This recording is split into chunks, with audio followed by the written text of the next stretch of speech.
ಶ್ರೀ ಸಾಯಿಬಾಬಾ ಜೀವನ ಚರಿತೆ ಪ್ರಣಿಪಾತೇನ ಪರಿಪ್ರಶ್ನೇನ ಸೇವೆಯ ಉಪಧ್ಯಕ್ಷಂತಿ ತೇ ಜ್ಞಾನಂ ಜ್ಞಾನಿನಃ ತತ್ವದರ್ಶಿನಃ. ಭಾಗ 1, ಅಧ್ಯಾಯ 21. ಬಾಬಾ ಮತ್ತು ಮಾಯೆಯ ಕಲ್ಪನೆ. ಹಿಂದಿನ ಅಧ್ಯಾಯಗಳಲ್ಲಿ ಹೇಳಿರುವಂತೆ ಶಿರಡಿಯ ಸಾಯಿಬಾಬಾ ಅವರು ತಮ್ಮ ಶಿಷ್ಯರಾದ ನಾನಾ ಚಂದೋರ್ಕರ್ ಅವರಿಗೆ ಮಾಯೆಯ ಬಗೆಗೆ ವಿವರಿಸಿ ದೇವರ ಕೆಲಸದಲ್ಲಿ ಮಾಯೆಯ ಪಾತ್ರ ಏನು ಎಂಬುದನ್ನು ತಿಳಿಸಿದ್ದಾರೆ. ಚಂದೋರ್ಕರ್ ಅವರು ಅದನ್ನು ಅರ್ಥ ಮಾಡಿಕೊಳ್ಳಲು ಸಾಧ್ಯವಾಗದೇ ಇದ್ದುದರಿಂದ ಮಾಯೆ ಎಂಬುದು ಏನು ಎಂದು ಪ್ರಶ್ನಿಸಿ ಉತ್ತರ ಪಡೆದರು. ಬಾಬಾರವರು ಈ ಪದವು ಪೂರ್ಣ ಪರಬ್ರಹ್ಮ ಎಂದು, ಶುದ್ಧ ಚೈತನ್ಯ ಎಂದೂ ತಿಳಿಸಿದರು. ವಸ್ತುತಃ 3 ಮೆಟ್ಟಿಲುಗಳಿವೆ. 1, ನಾವು ದೊರೆಗೆ ಗೌರವ ಸೂಚಿಸುವ ವಿಷಯ ತೆಗೆದುಕೊಂಡರೆ ಅವನ ಸಹಾಯಕರು ಮತ್ತು ಅವನ ಜವಾನರನ್ನು ಪರಿಗಣಿಸಬೇಕು. ಅದೇ ರೀತಿ ಈ ಪ್ರಪಂಚದಲ್ಲಿ ಚೈತನ್ಯಕ್ಕೆ 3 ಮೆಟ್ಟಿಲುಗಳಿವೆ. 3 ತರಹ ವಿವಿಧ ಜನಗಳಿದ್ದಾರೆ. ಪಾರಮಾರ್ಥಿಕ ಘಟ್ಟದಲ್ಲಿ ಅವನನ್ನು ನಾವು ಸತ್ಯವನ್ನು ಸತ್ಯವಾಗಿ ಕಂಡು ಶಾಸ್ತ್ರಾನುಸಾರವಾಗಿ ವರ್ತಿಸುವ ಋಷಿ ಮೊದಲನೆಯ ಹಂತ. 2, ನಂತರ ವ್ಯಾವಹಾರಿಕ ಘಟ್ಟದ ಮನುಷ್ಯನು ಶಾಸ್ತ್ರಗಳನ್ನು ಪಾಲಿಸುತ್ತಾ ಒಳ್ಳೆಯದ್ಯಾವುದು ಕೆಟ್ಟದ್ಯಾವುದು ಎಂದು ವಿಚಾರ ಮಾಡುತ್ತಾನೆ ಮತ್ತು ಒಳ್ಳೆಯದನ್ನು ಆರಿಸುತ್ತಾನೆ. ಇದು 2ನೇ ಹಂತ. 3, ಕೊನೆಯದಾಗಿ 3ನೇ ಮೆಟ್ಟಿಲಲ್ಲಿ ಅಂದರೆ ಪ್ರಥಮ ಘಟ್ಟದ ಮನುಷ್ಯ ಸತ್ಯವನ್ನು ಸರಿಯಾಗಿ ನೋಡದೆ ತಲೆ ಕೆಳಗಾಗಿ ನೋಡುತ್ತಾನೆ. ಅಂದರೆ ಸತ್ಯವನ್ನು ಕೆಟ್ಟದ್ದೆಂದು, ಕೆಟ್ಟದ್ದನ್ನು ಸತ್ಯವೆಂದು ನೋಡುತ್ತಾನೆ. ಈ ಎಲ್ಲದಕ್ಕೂ ಸಾಮಾನ್ಯವಾದದ್ದು ಆತ್ಮನ್ ಅಥವಾ ಬ್ರಹ್ಮನ್. ಇದನ್ನು ವಿವರಿಸಲು ಬಾಬಾರವರು ದೊರೆ, ಅವನ ಸಹಾಯಕ ಮತ್ತು ಜವಾನನ ನಿದರ್ಶನ ನೀಡಿದರು. ಅವರು ಇನ್ನೊಂದು ಉದಾಹರಣೆ ನೀಡುತ್ತಾ, ಆನಂದವಾದ ಆಕಾಶ, ಅನಂತರ ಆಕಾಶವು ಒಂದು ದೊಡ್ಡ ಮಡಿಕೆ ಕುಂಭಾಕಾಶ, 3ನೇಯದಾಗಿ ಸಣ್ಣ ಮಡಕೆ ಘಟಾಕಾಶ ಎಂದು 3 ವಿಧ ಹೇಳಿದ್ದಾರೆ. ಇದಲ್ಲದಕ್ಕೆ ಸಾಮಾನ್ಯವಾದುದು ಆಕಾಶ. ಆದುದರಿಂದ ಬಾಬಾರವರು ಇದರಂತೆ ಬ್ರಹ್ಮನು 3 ವಿಧದಲ್ಲಿ ಮಾಯೆಯ ಆಟದಿಂದ ಕಾಣಿಸಿಕೊಳ್ಳುತ್ತಾನೆ ಎಂದು ಹೇಳಿದ್ದಾರೆ. ಬ್ರಹ್ಮನು ಮಾಯೆಯಲ್ಲಿ ಲೀನವಾಗಿ ಬ್ರಹ್ಮಾಂಡವಾಗುತ್ತದೆ. ಚಂದೋರ್ಕರ್ ಅವರು, ಹಾಗಾದರೆ ಮಾಯೆ ಎಂಬುವಳಾರು? ಅವಳನ್ನು ಸೃಷ್ಟಿಸಿದವನಾರು? ಅವಳು ಹೇಗಿದ್ದಾಳೆ? ನೀವು ಈಗ ತಾನೇ ಇದೇ ಪ್ರಪಂಚದ ಬೇರು ಚೈತನ್ಯ ಎಂದಿರಿ. ಹಾಗಿದ್ದಲ್ಲಿ ಮಾಯೆ ಎಲ್ಲಿಂದ ಬಂದಿತು ಎಂದು ಪ್ರಶ್ನಿಸಿದರು. ಬಾಬಾರವರು, ಈಗ ನಾನು ಅವಳು ಹೇಗೆ ಬಂದಳು ಎಂಬುದನ್ನು ತಿಳಿಸುತ್ತೇನೆ. ಶಕ್ತಿಗೆ ಮಾಯೆ ಎಂದು ಹೆಸರು. ಅವಳೇ ಚೈತನ್ಯ. ಶಕ್ತಿಯಿಂದ ಚೈತನ್ಯವನ್ನು ಬೇರೆ ಮಾಡಲಾಗುತ್ತದೆಯೇ? ನೀನು ಹೇಗೆ ಸಿಹಿಯನ್ನು ಬೆಲ್ಲದಿಂದ ಬೇರ್ಪಡಿಸಲಾರೆಯೋ ಹಾಗೆ ಸೂರ್ಯನನ್ನು ತೇಜಸ್ಸಿನಿಂದ ಬೇರ್ಪಡಿಸಲಾಗುವುದಿಲ್ಲ.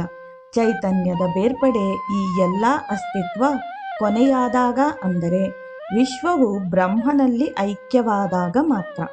ಚೈತನ್ಯವನ್ನು ಸಾಕ್ಷಾತ್ಕರಿಸಿಕೊಂಡಾಗ ಮಾಯೆ ಕೊನೆಗೊಳ್ಳುತ್ತದೆ. ಚೈತನ್ಯಕ್ಕೆ ಅಂತ್ಯವಿಲ್ಲ. ಚೈತನ್ಯ ಮತ್ತು ಮಾಯೆ ಇವೆರಡಕ್ಕೂ ಆದಿಯಿಲ್ಲ. ಮುಂದುವರಿದು ಮಾಯೆ ಮತ್ತು ಚೈತನ್ಯ ಇವೆರಡು ಪ್ರಕೃತಿ ಮತ್ತು ಪುರುಷ.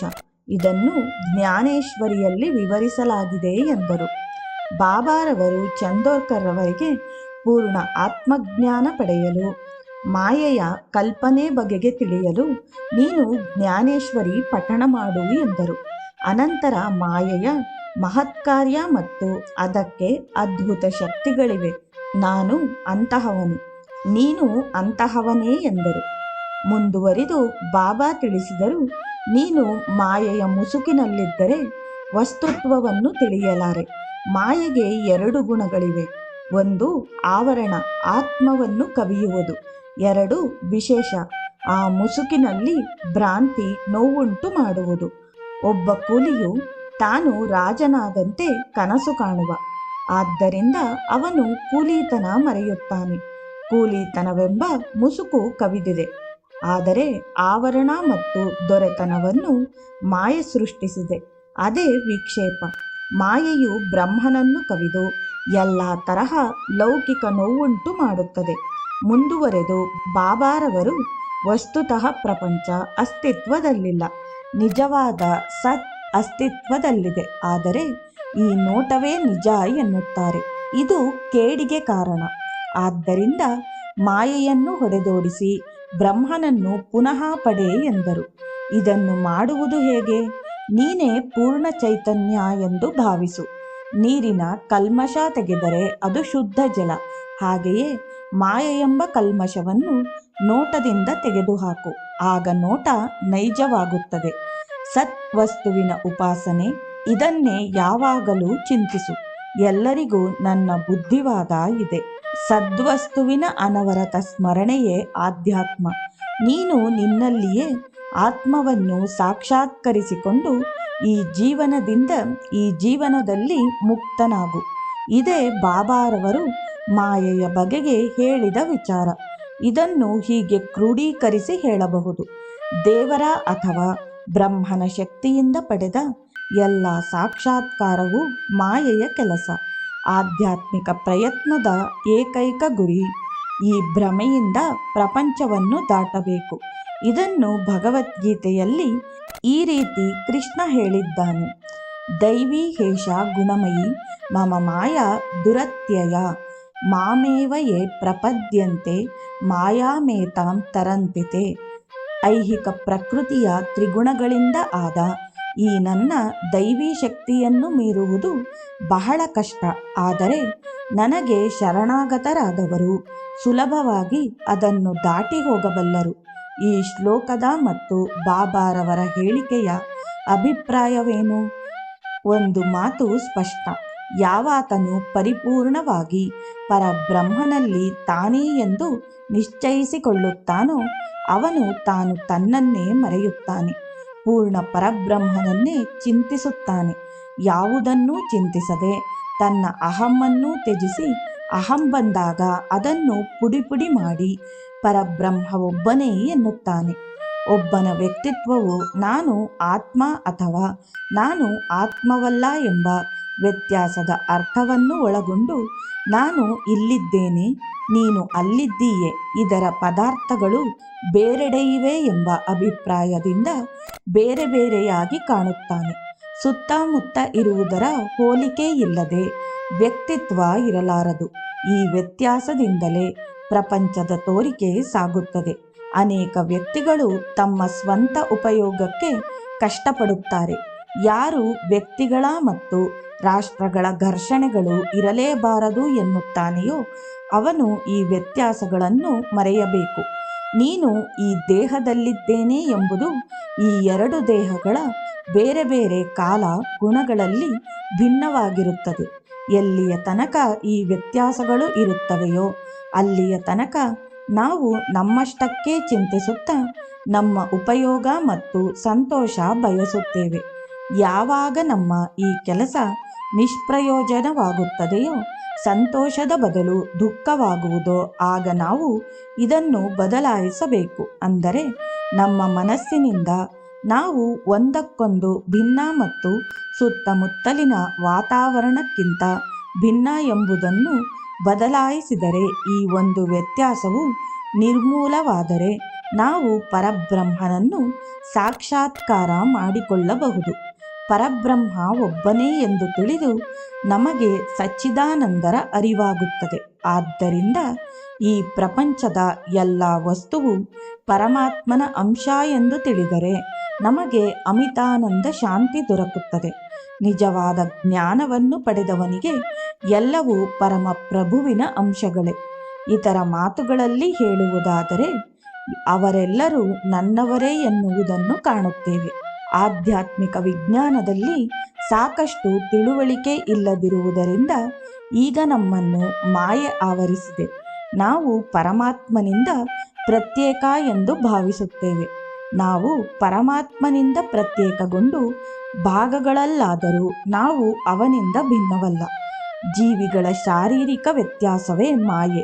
ಪರಮಪ್ರಭುವಿನ ವಿಭಿನ್ನಾಂಶಗಳಾಗಿ ಜೀವಿಗಳು ಸಾಧಿಸಬೇಕಾದ ಒಂದು ಗುರಿಯಿದೆ.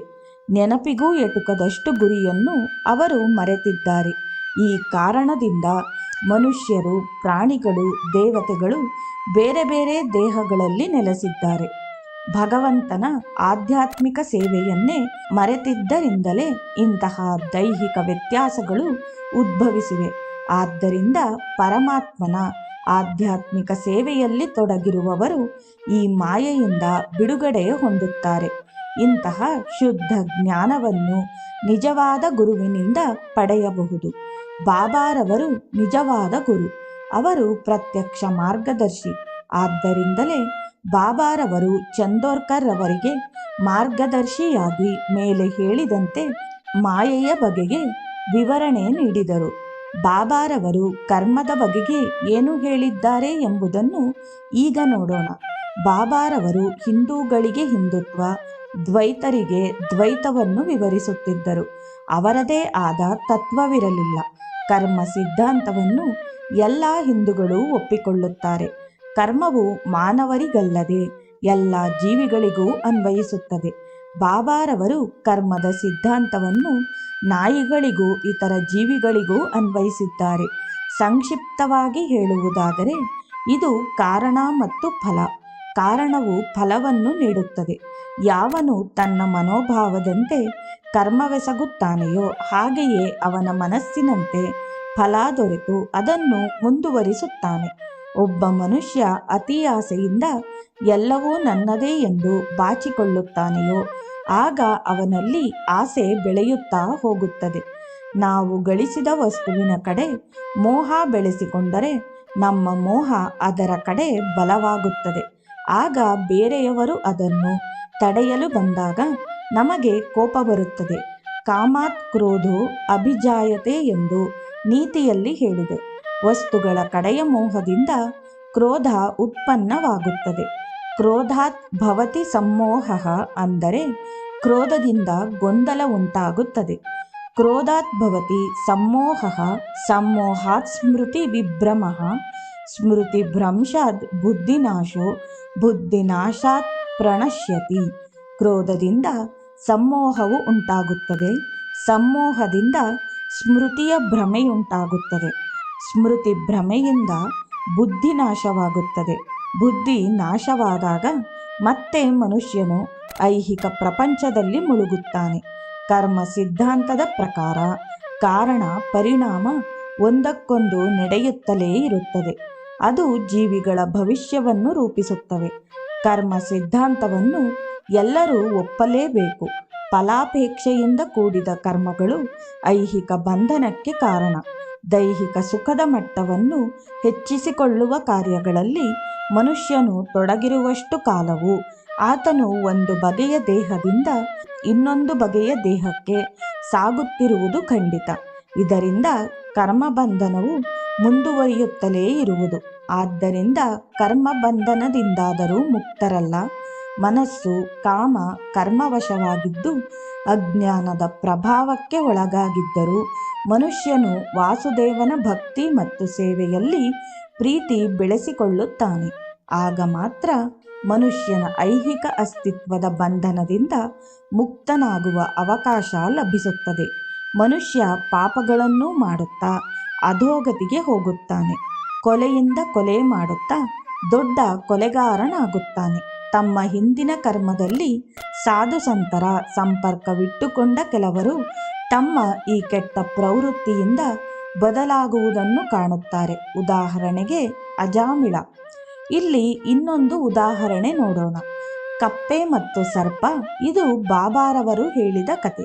ಚನ್ನಬಸಪ್ಪ ಮತ್ತು ವೀರಭದ್ರಪ್ಪ ಎಂಬುವವರು ಬಾಬಾರವರಿಗೆ ಹಿಂದಿನ ಜನ್ಮದಲ್ಲಿ ಗೌರವ ಸೂಚಿಸಿದ್ದರು. ಆದರೆ ಅವರು ಇಬ್ಬರೂ ವೈರಿಗಳಾಗಿದ್ದರು. ವೀರಭದ್ರಪ್ಪ ಹಣದಾಸೆಗಾಗಿ ತನ್ನ ಹೆಂಡತಿ ಗೌರಿಗಾಗಿ ಬಂದಿದ್ದ ಜಮೀನನ್ನು ವಶಪಡಿಸಿಕೊಂಡನು. ಬಸಪ್ಪನು ತನ್ನ ತಂಗಿ ಗೌರಿಯ ಆಸ್ತಿಯನ್ನು ತಾನು ಪಡೆಯಬೇಕೆಂದು ಜಗಳ ಆರಂಭ ಮಾಡಿದನು. ವೀರಭದ್ರಪ್ಪನು ಅತೀ ಕೋಪದಿಂದ ಚನ್ನಬಸಪ್ಪನನ್ನು ಕೊಲೆ ಮಾಡುವುದಾಗಿ ಹೆದರಿಸಿದ. ಚನ್ನಬಸಪ್ಪ ಅಂಜುಬುರುಕ. ಅವನು ಬಂದು ಬಾಬಾರವರ ಕಾಲುಗಳನ್ನು ಹಿಡಿದುಕೊಂಡನು. ಆಗ ಬಾಬಾ ಅವನನ್ನು ಕಾಪಾಡುತ್ತೇನೆಂದು ಭರವಸೆ ನೀಡಿದರು. ಹೀಗೆ ಅವರುಗಳು ಹಾಗೇ ತೀರಿಸಿಕೊಳ್ಳುವ ಮೊದಲೇ ತೀರಿಕೊಂಡರು.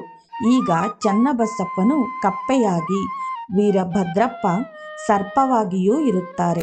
ಪುನರ್ಜನ್ಮದ ಸರ್ಪ ಕಪ್ಪೆಯನ್ನು ದ್ವೇಷದಿಂದ ನುಂಗಲು ಪ್ರಯತ್ನಪಟ್ಟಿತು. ಆಗ ಸರ್ಪವನ್ನು ಕುರಿತು ವೀರಭದ್ರಪ್ಪ, ನಿನ್ನ ಶತ್ರುವಾದ ಬಸಪ್ಪನು ಕಪ್ಪೆಯಾಗಿ ಹುಟ್ಟಿದ ನಂತರವೂ ನೀನು ದ್ವೇಷವನ್ನು ತ್ಯಜಿಸಲಿಲ್ಲವೋ? ನಾಚಿಕೆಯಿಂದ ನಿನ್ನ ದ್ವೇಷ ಬಿಟ್ಟು ಶಾಂತನಾಗು ಎಂದರು. ಅದನ್ನು ಕೇಳಿದ ನಂತರ ಸರ್ಪವು ಕಪ್ಪೆಯನ್ನು ಬಿಟ್ಟು ನೀರಿನಲ್ಲಿ ಮುಳುಗಿ ಮಾಯವಾಯಿತು. ಕಪ್ಪೆಯು ಪೊದೆಯಲ್ಲಿ ಓಡಿ ಅಡಗಿತು. ಒಬ್ಬನ ಕೆಟ್ಟ ಕರ್ಮ ಅವನು ಸತ್ಪುರುಷರ ಸಹವಾಸ ಸಿಗುವವರೆವಿಗೂ ಮುಂದುವರಿಯುತ್ತದೆ. ದ್ವೇಷದಿಂದ, ಕೊಲೆಯಿಂದ ವೀರಭದ್ರಪ್ಪ ಅಧೋಗತಿಗೆ ಇಳಿದಿದ್ದಾನೆ. ಆಗ ಬಾಬಾ ಅವನಿಗೆ ಎಚ್ಚರಿಕೆ ನೀಡಿದರು. ಆಗ ಅವನ ಹಿಂದಿನ ಕರ್ಮದ ವಾಸನೆಯು ನಿಂತು ದ್ವೇಷವನ್ನು ಬಿಟ್ಟು ಅವನು ಕಪ್ಪೆಯನ್ನು ಬಿಟ್ಟ. ಇದೇ ಕರ್ಮ ಸಿದ್ಧಾಂತ. ಕರ್ಮ ಸಿದ್ಧಾಂತದ ಪ್ರಕಾರ ಒಳ್ಳೆಯವರು ಕರ್ಮದ ರೀತ್ಯ ಒಳ್ಳೆಯವರಾಗುತ್ತಾರೆ, ಕೆಟ್ಟವರು ಕೆಟ್ಟವರಾಗಿಯೇ ಮುಂದುವರಿಯುತ್ತಾರೆ. ಗುರುವಿನ ಮಾರ್ಗದರ್ಶನ ಪಡೆದವರು ಭಕ್ತಿಯಲ್ಲಿ ನಿರತರಾದಾಗ ಕರ್ಮ ಬಂಧನದಿಂದ ಮುಕ್ತರಾಗುತ್ತಾರೆ. ಬಾಬಾರವರು ತಮ್ಮ ಸಾಧಕರಿಗೆ ಕರ್ಮದ ಬಗೆಗೆ ಈ ಮೇಲೆ ಕಂಡಂತೆ ತಿಳಿಸಿದರು. ಕರ್ಮ ಸಿದ್ಧಾಂತವನ್ನು ಕೆಲವರು ಒಪ್ಪುವುದಿಲ್ಲ. ಕೆಲವರು ಕರ್ಮದಿಂದ ಮುಕ್ತರಾಗಲು ಸಾಧ್ಯವಿಲ್ಲ ಎನ್ನುವರು. ಇದರಲ್ಲಿ ಸ್ವಲ್ಪ ಸತ್ಯಾಂಶವಿದೆ. ಕರ್ಮ ಸಿದ್ಧಾಂತ ಕೇವಲ ಕಾರಣ ಪರಿಣಾಮ ಮಾತ್ರ. ಪರಿಣಾಮವನ್ನು ಬದಲಿಸಲಾಗದು ಎನ್ನುವುದು ತಿಳಿಗೇಡಿತನ. ಎ ಎಂಬುದು ಬಿ ಪರಿಣಾಮ ಬೀರಿದರೆ ಬಿ ಯಾವಾಗಲೂ ಬಿಯಾಗಿಯೇ ಉಳಿಯುತ್ತದೆ ಎಂಬುದು ತಿಳಿಗೇಡಿತನ. ಎ ಕಾರಣ ಬಿ ಪರಿಣಾಮ ಬೀರುವ ಹಾಗೆ ಸಿ ಕಾರಣ ಬಿ ಪರಿಣಾಮವನ್ನು ಬದಲಾಯಿಸಬಹುದು. ಅನೇಕ ಕ್ರಿಯೆಗಳು ಇಂತಹ ಪರಿಣಾಮ ಬೀರಬೇಕು ಎಂದು ಬಯಸಿದರೆ ಅದು ಸತ್ಯ.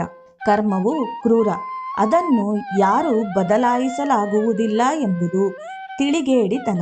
ಕೆಟ್ಟ ಪ್ರವೃತ್ತಿಯನ್ನು ಯಾವಾಗಲೂ ಒಳ್ಳೆಯ ಕೆಲಸದಿಂದ, ಒಳ್ಳೆಯ ಸಹವಾಸದಿಂದ, ಧರ್ಮಗ್ರಂಥದ ಘಟನೆಯಿಂದ, ಸತ್ಸಂಗದಿಂದ ಸರಿಪಡಿಸಬಹುದು. ಅದರ ಪರಿಣಾಮ ಅವಶ್ಯಂ ಅನುಭೋಕ್ತವ್ಯಂ ಕೃತಂ ಕರ್ಮ ಶುಭ ಅಶುಭಂ. ಯಾರು ತಮ್ಮ ಕರ್ಮದ ದೆಸೆಯಿಂದ ಬಹುಮಾನ ಅಥವಾ ಶಿಕ್ಷೆ ಪಡೆಯುತ್ತಾರೋ, ಒಳ್ಳೆಯದಾಗಲಿ ಕೆಟ್ಟದಾಗಲಿ ಅದನ್ನು ಸಹಿಸಿಕೊಳ್ಳಲೇಬೇಕು.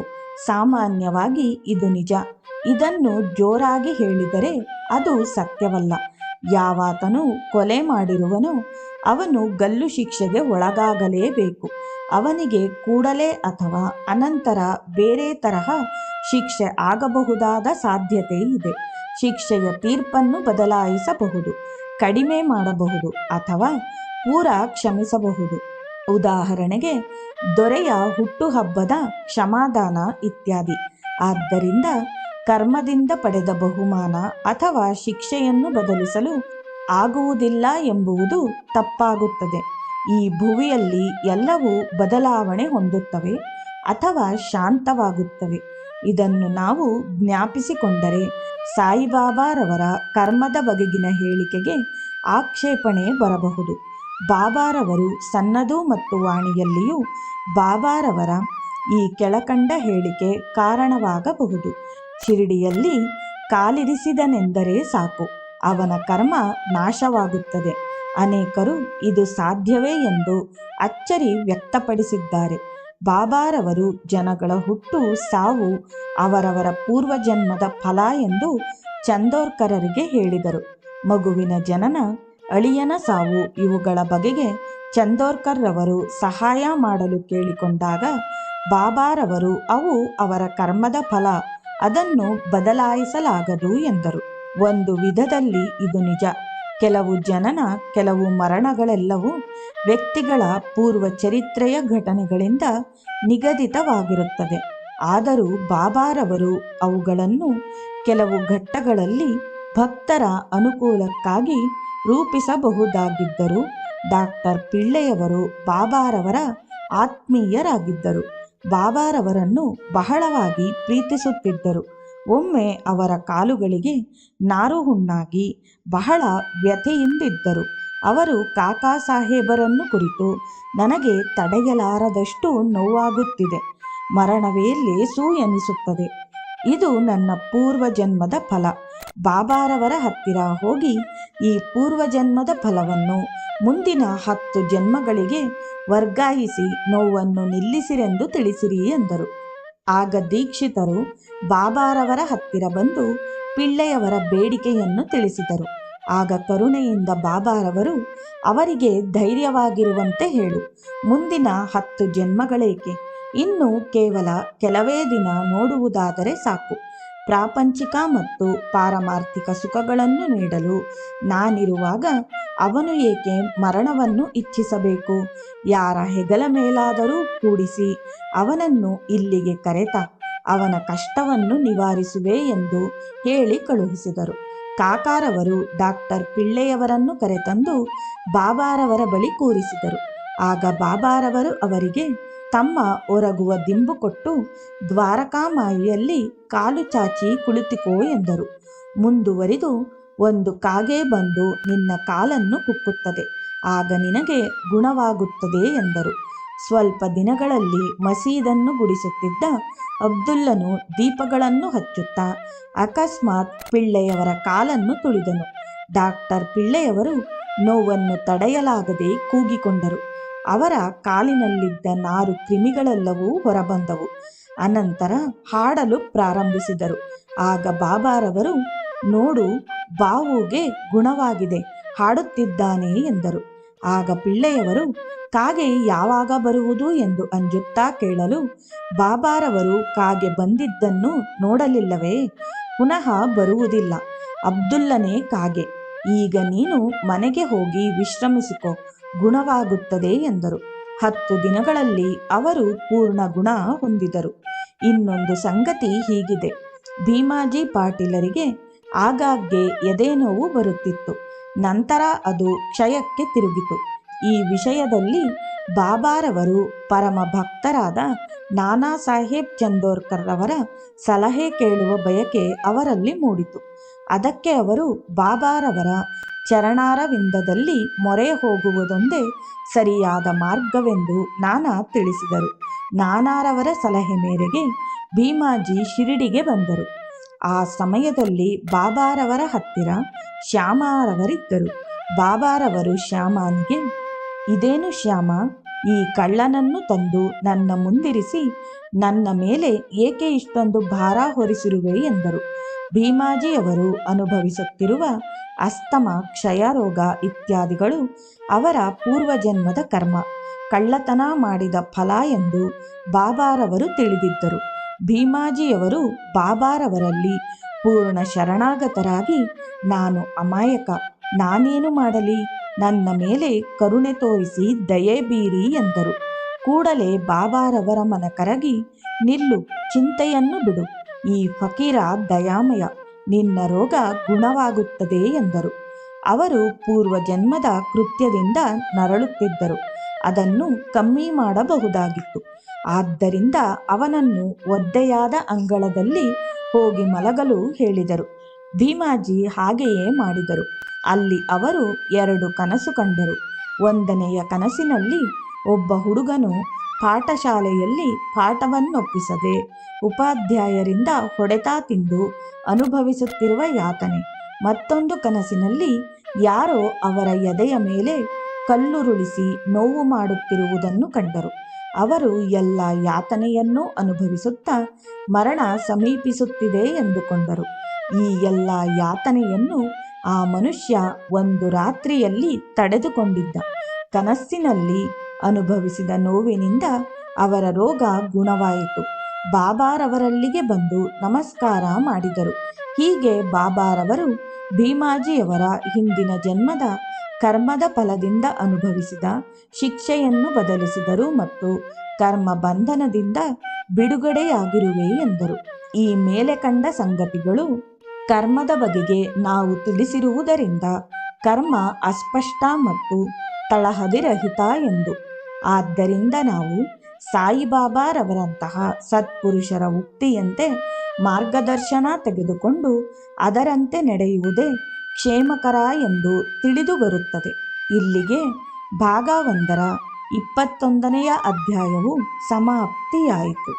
ಶ್ರೀ ಸಮರ್ಥ ಸದ್ಗುರು ಸಾಯಿನಾಥ್ ಮಹಾರಾಜ್ ಕಿ ಜೈ.